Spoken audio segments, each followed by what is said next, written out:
찬송가 216장입니다. 찬송가 216장.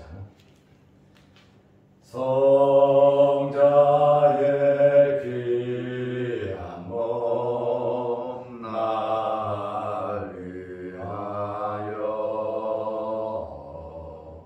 버리신 그 사랑 고마워라.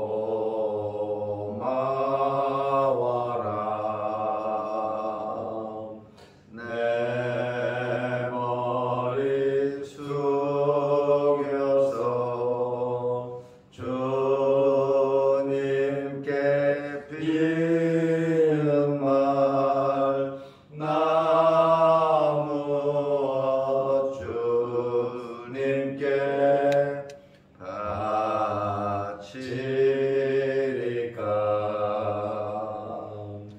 지금도 날 위해 간구하시. 이 옅은 믿음이 아옵나니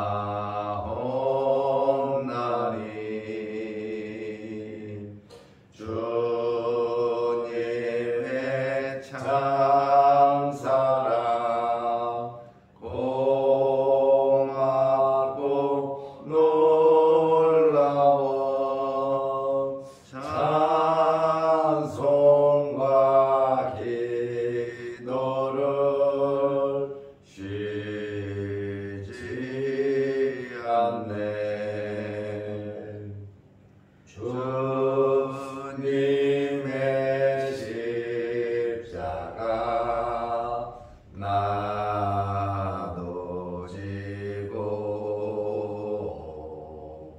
신실한 믿음과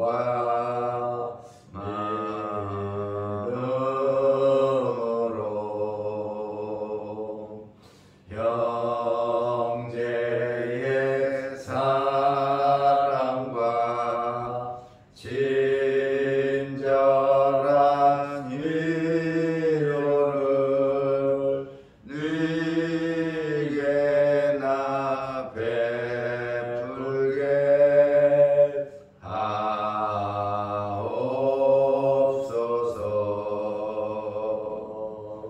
만 가지 은혜를 받았으니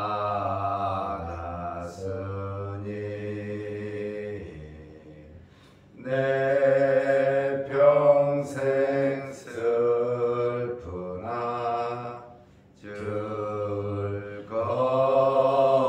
즐거우나 이 몸을 온전히 주님께 바쳐서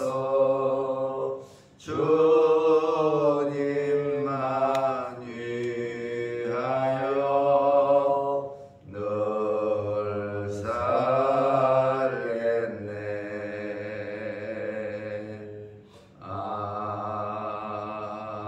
아멘.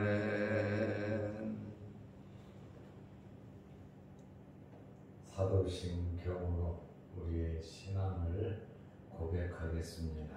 전능하사 천지를 만드신 하나님 아버지를 내가 믿사오며 그 외아들 우리 주 예수 그리스도를 믿사오니 이는 성령으로 잉태하사 동정녀 마리아에게 나시고 본디오 빌라도에게 고난을 받으사 십자가에 못 박혀 죽으시고 장사한 지 사흘 만에 죽은 자 가운데서 다시 살아나시며 하늘에 오르사 전능하신 하나님 우편에 앉아 계시다가 결로서 성자와 kim자를 심판하러 오시리라. 성령을 믿사오며 거룩한 공예와 성부가 서로 교통하는 것과 죄를 사하여 주시는 것과 몸이 다시 사는 것과 영원히 사는 것을 믿사옵나이다. 아멘. 하나님의 말씀 마가복음 9장 11절에서 13절 말씀까지 보겠습니다. 이에 예수께 묻자와 이르되 어찌하여 서기관들이 엘리야가 먼저 와야 하리라 하나이까? 이르시되 엘리야가 과연 먼저 와서 모든 것을 회복하거니와 어찌 인자에 대하여 기록하기를 많은 고난을 받고 멸시를 당하리라 하였느냐? 그러나 내가 너희에게 이르노니 엘리야가 왔으되 기록된 바와 같이 사람들이 함부로 대우하였느니라 하시니라. 아멘. 세 명의 제자들은 변화산상에서 놀라운 체험을 했습니다.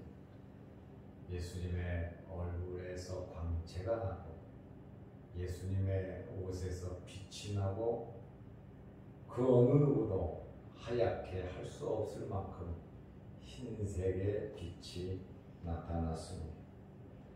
그리고 모세가 나타나고 엘리야가 나타나서 예수님과 심도 깊은 대화를 나누었습니다.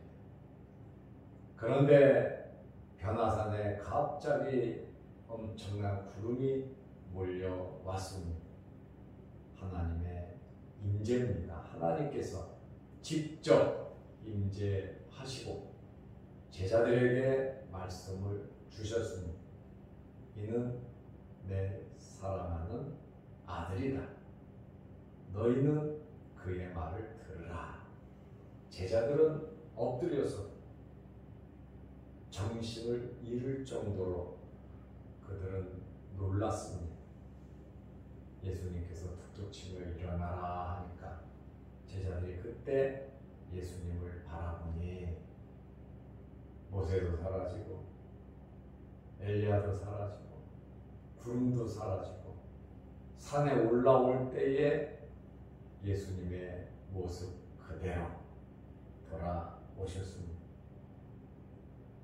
이제 예수님께서 제자들을 데리고 산 밑으로 내려오시면서 제자들에게 경고하셨습니다.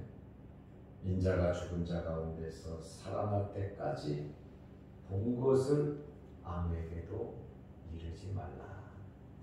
이 놀라운 광경을 알리고 선전하고 많은 사람들로 믿게 해야 할 텐데 제자들은 엄청난 충격을 받았고 그것을 자랑 삼아 이야기하고 싶었을 겁니다. 이분이 메시아다. 하나님께서 직접 말씀하셨고 우리는 모세도 만났고 엘리야도 만났다. 그런데 그 이야기를 누가 믿겠습니까? 믿을 사람이 없어요. 그리고 그 이야기를 하고 메시아 왕이라고 하니까 헤롯이 가만히 있겠습니까? 바리새인들, 사두개인들이 가만히 있겠습니까? 이스라엘을 장악했던 로마 정권이 왕이라는데 가만 두겠습니까? 예수님께서 왜 내가 살아날 때까지 본 것을 아무에게도 이르지 말라고 하셨습니까? 아직 때가 안 돼서 그렇습니다. 십자가에 달려 돌아가셔야 되는데 하나님 말씀을 이루어야 하는데 아직 그 때가 되지 않았기 때문에 예수님께서 한 무령을 내리셨고 예수님께서는 예루살렘을 향하여 십자가를 지시기 위하여 이 땅의 목적을 이루시기 위하여 한 걸음 한 걸음씩 앞으로 나아가셨고 또 방해가 되고 장애가 되는 그러한 요소들은 제거하시면서 십자가를 지러 가신 것입니다. 언제까지 침묵하라고 했습니까? 인자가 죽은 자 가운데서 살아날 때까지 침묵하라. 부활하고 난 다음에는 마음껏 외쳐도 된다라고 하는 그러한 말씀입니다. 그런데 예수님의 제자들은 말씀을 이해하지 못했습니다. 왜냐하면 영적인 이해력이 부족해서 그렇습니다. 말씀을 듣고 아멘하고 깨닫고 믿고 그대로 실천하면서 살아가야 하는데 예수님의 제자들의 생각은 온통 다른 곳에 정신이 팔렸단 말이죠. 사람들이 예수님을 왕으로 삼으려고 하잖아요. 예수님은 기적을 베푸시잖아요. 예수님께서 왕이 될 줄 알았습니다.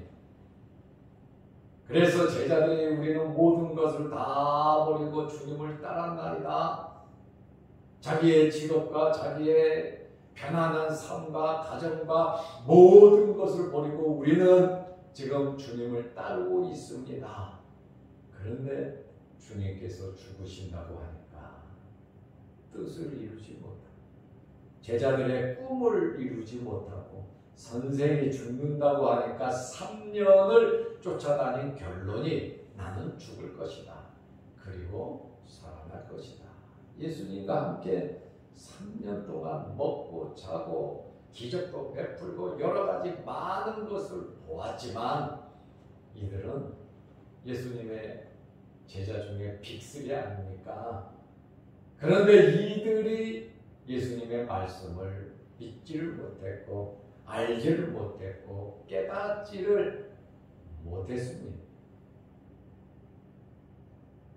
그래서 예수님의 제자들이 10절에 보면 그들이 이 말씀을 마음에 두며 서로 문의하되 죽은 자 가운데서 살아나는 것이 무엇일까? 죽은 자 가운데서 살아나는 것이 무엇일까? 이미 베드로의 신앙 고백 후에 예수님께서 말씀하셨잖아요. 인자는 예루살렘에 올라가서 고난을 받고 종교 지도자들에게 버림을 받을 것이고 죽을 것이다. 그리고 3일 만에 살아날 것이다. 분명히 예수님께서는 자기 자신의 부활을 말씀하셨고 그 신앙 고백 후에 내 교회를 세울 것이라고 이미 말씀을 하셨어요. 교회 세우는 일, 신앙 고백에 관심이 없고 예수님의 부활에 관심이 없고 오로지 선생이 죽는다, 죽으면 끝나는 거 아니냐, 우리는 뭐가 되겠냐, 인간적이고 세상적인 생각으로 제자들이 가득 찼기 때문에 이러한 말씀의 의미를 깨달을 수가 없었다는 거예요. 저는 여러분들이 예수 그리스도로 충만하시기를 바랍니다. 하나님의 말씀으로 충만하고 영적인 눈이 열리고 영적인 귀가 열리고 하나님의 말씀을 많은 이해력을 가지고 살아가시기를 바랍니다. 예수님의 제자들은 예수님의 부활에 대하여 의구심을 가지고 있었어요. 그리고 주님, 죽은 자 가운데서 살아나는 것이 무엇입니까? 하고 노골적으로 부활에 대해서 감히 질문은 하지 못했어요. 그것에 대한 질문을 하지 못하고 역으로 마가복음 9장 11절에 예수께 묻자와 이르되 어찌하여 서기관들이, 이게 바리새인들이죠. 대부분 서기관들은 바리새인, 그리고 제사장들은 사두개인들입니다. 어찌하여 서기관들이 엘리야가 먼저 와야 하리라 하나이까?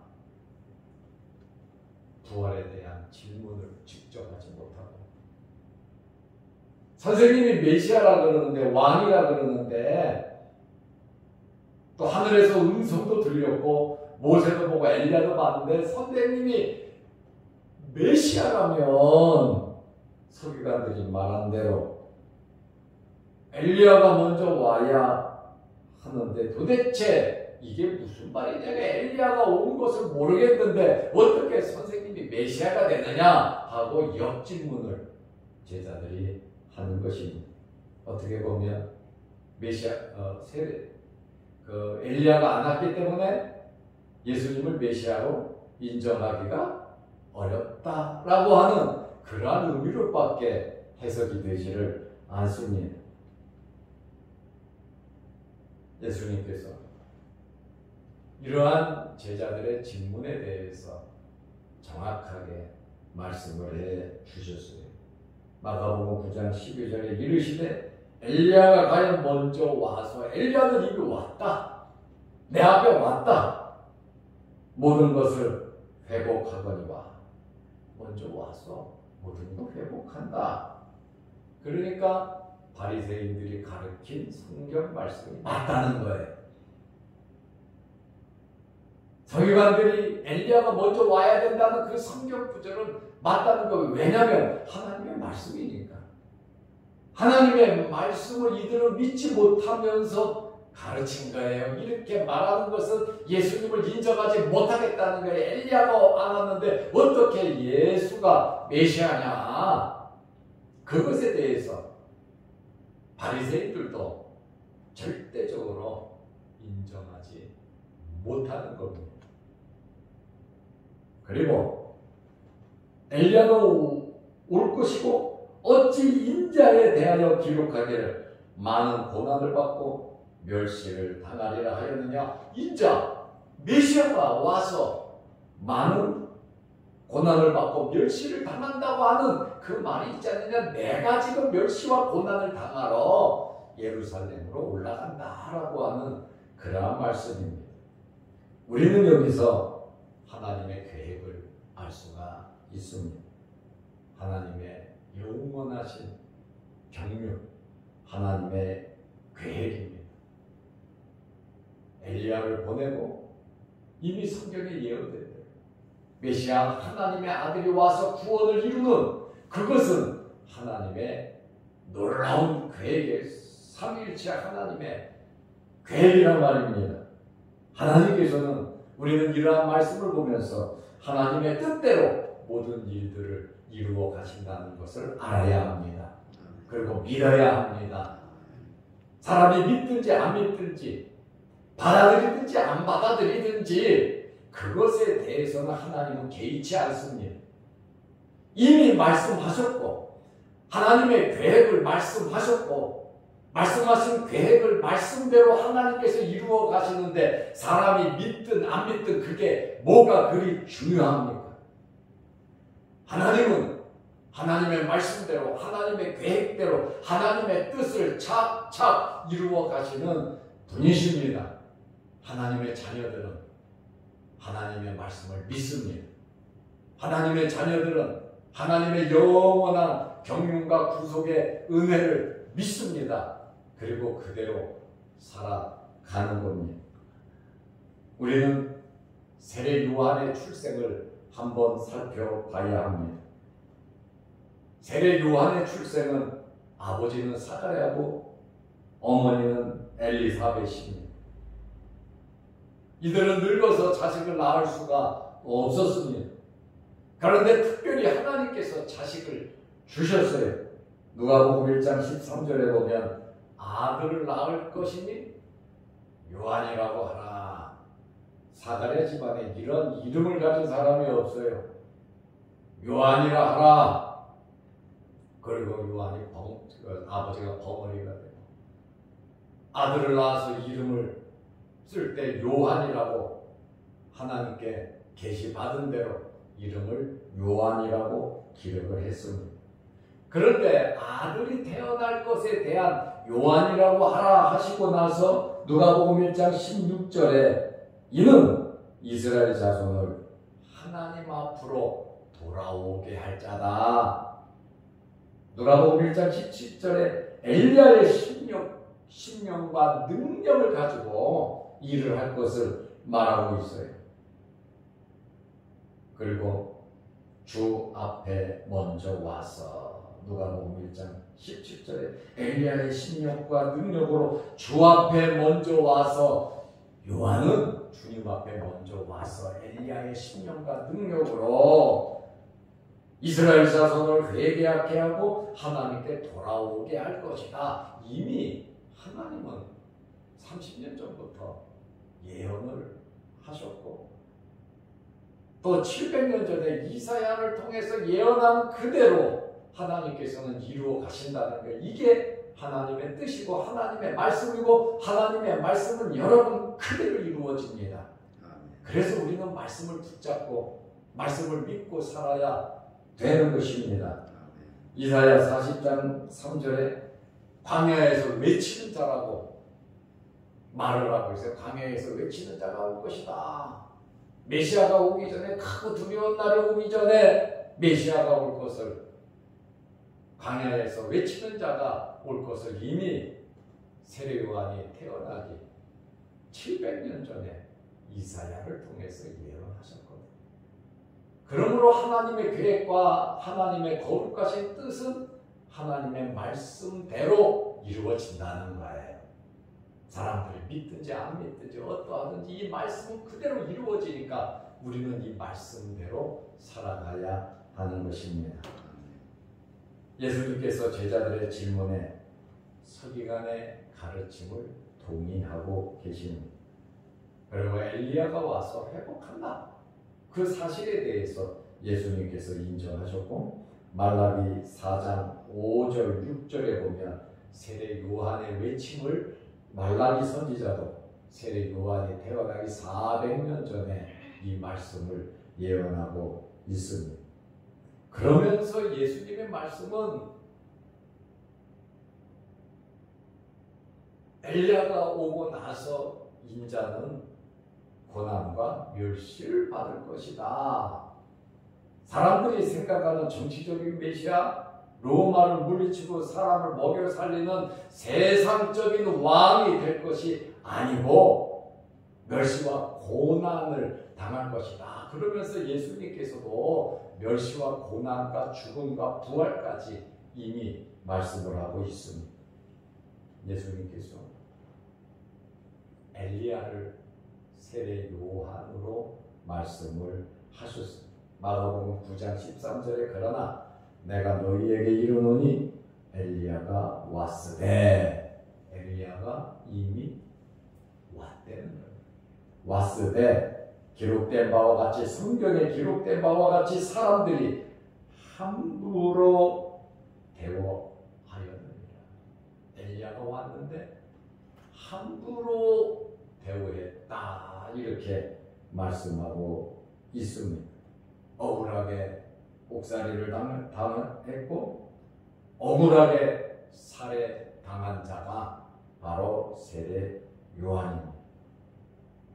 마태복음 17장 13절에 보면 그제서야 제자들이 예수께서 말씀하신 것이 세례 요한인 줄을 깨달으니라. 세례 요한이구나 하고 깨달았다는 거예요. 주님과 함께 하면요, 주님의 말씀을 계속 듣다 보면요, 이런 깨달음이 있는 겁니다. 영적인 이러한 은혜가 임하는 겁니다. 예수님께서 세례 요한을 함부로 대우했다고 말씀하셨어요. 세례 요한 엘리야를 몰라봤어요.